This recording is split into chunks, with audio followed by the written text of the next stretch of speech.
And now we have a new segment of what just happened about what just happened in the broader tech landscape. So, Bridget, what just happened this past week? Well, so one thing that happened is we got an announcement from Claude that Claude is now connected to the internet, which is something that those of us who are Claude fans, which you and I both are, we've been eager to see happen for some time.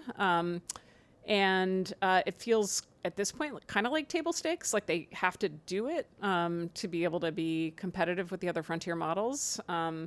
But they finally are. But I don't know, like I think I told you earlier, I've been using ChatGPT 4.5 more and more for writing, and I used to use Claude for writing a lot more. And so I don't know if they're just like catching up and still not quite catching up. Like but I have to play with it a little bit more. Have you had much experience with it yet?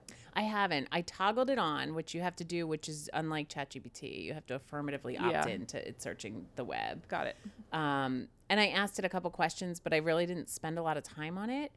The Ethan Mollick review was sort of, if you've used ChatGPT's deep research, which you and I both love, that this will be disappointing because it is sort of going backward. Like Yeah. I've been surprised. I've seen interviews with Dario Amodei, who's the lead at Anthropic, which makes Claude, say like they know that it's a limitation, but it seems so obvious to me that that's a limitation, and it seems like it should be fairly easily fixed. Yeah.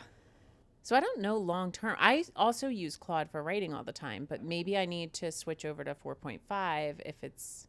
I don't know. I still love Claude. I mean, I still have Claude open all the time, but I've just found 4.5 to be a little better, more creative writer than the earlier versions were. So I end up staying in it because I use deep research and I use OpenAI for so many things that if they can keep me there for writing, I'm less likely to go over to Claude. But I'll keep going because I like doing the same.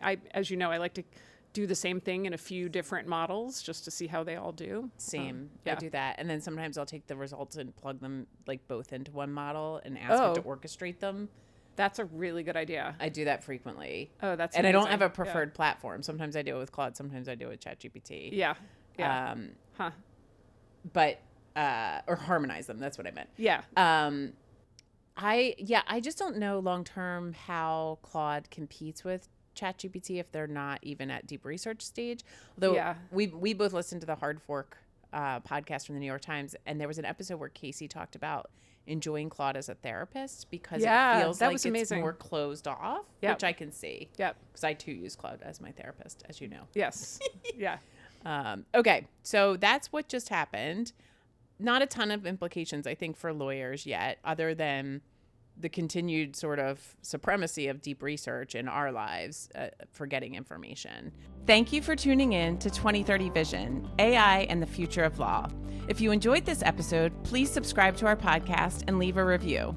Stay informed and inspired as we continue to explore the AI-driven future of the legal profession. We'll see you next time.